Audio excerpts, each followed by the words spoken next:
will be Chris Blair. And Chris comes to us this evening to talk about ideologies that shape political thinking. Regardless of the political office or political party, the mutually exclusive concepts Chris presents tonight are ambiguous. Ubiquitous. This is Chris' second speech in a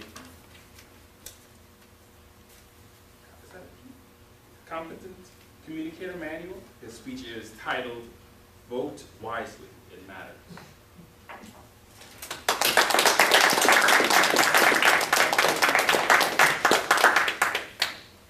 Good evening. Good evening. On August 25th, 1939, the film The Wizard of Oz was released. Since that day, The Wizard of Oz has been entertaining viewers for its creative storyline, its compelling lessons, and iconic characters. You might remember one iconic character, the wizard himself, whose identity is unmasked at the end of the story by Dorothy and her friends. Fellow Toastmasters, distinguished guests, just as Dorothy and her crew pulled back the curtain to reveal the true identity of the Wizard of Oz, I'm going to pull back the figurative curtain to reveal the ideologies of every political Wizard of Oz you'll vote for this November and beyond. To be clear, this is not a speech about who you should vote for.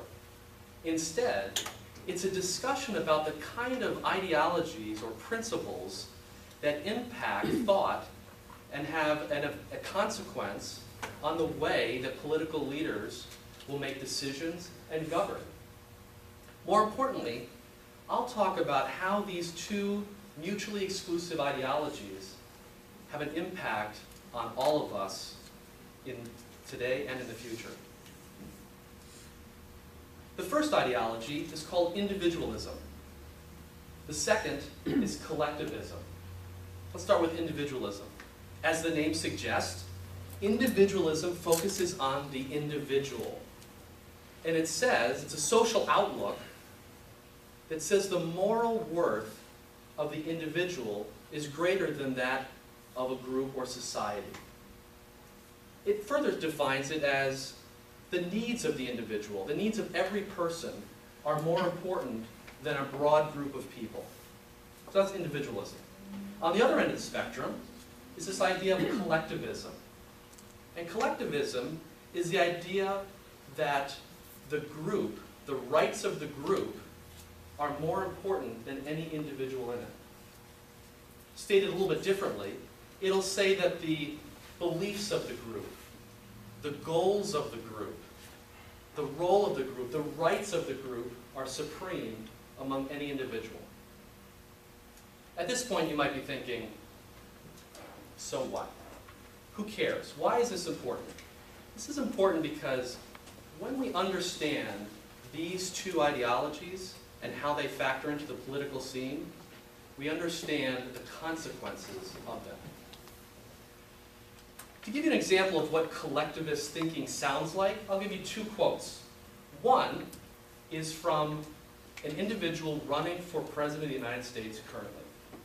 And that person is quoted as saying, we should stop thinking about the individual and start thinking about the needs of society. Another political figure from many decades ago put it this way.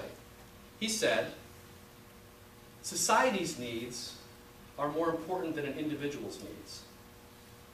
Well, why is that kind of thinking ghoulish, perhaps?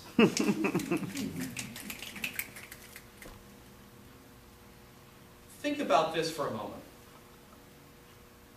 Collectivism, by definition, forms an in-group and an out-group. And when an in-group and an out-group is established, it fosters an us versus them mentality. If the rights of the collective are more important than the rights of an individual, what happens when an individual outside of the in-group says something that is threatening to the integrity and stability of the collective? The answer should be obvious. It's the invalidation of that individual's rights of free speech and expression. Let me say it this way. Collectivism demands that a member of the outgroup is silenced if they're threatening the stability and integrity of the collective. With that in mind, think of all the political discussion you've heard recently, or in elections past.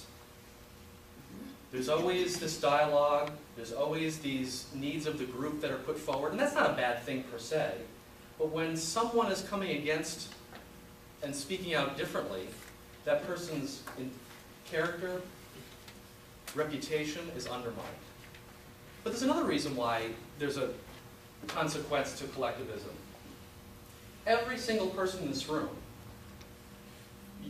you're either in an in-group or an out-group, depending on what you believe on any given topic that's being discussed and part of the discourse today. So I want you to think about individualism and collectivism the next time you head to the voting booth. Doesn't matter whether it's Republican, Democrat, Independent, whether it's federal election, state, or right here locally. 10 years after the movie The Wizard of Oz was released, George Orwell's novel 1984 was published. It's a very interesting quote from that novel as it relates to this idea of collectivism and the impact of collectivism on individual rights. It goes like this. If you want to see a picture of the future, imagine a boot stamping on the human face forever. This November, vote wisely. It's not about a political brand. It's really not about Make America Great. It's not about Hillary for us or whatever slogan that people use. It's about understanding the schools of thought. And when you boil it down, there's really just two schools of thought. So vote wisely, because one day that boot stamping might be on your face and mine.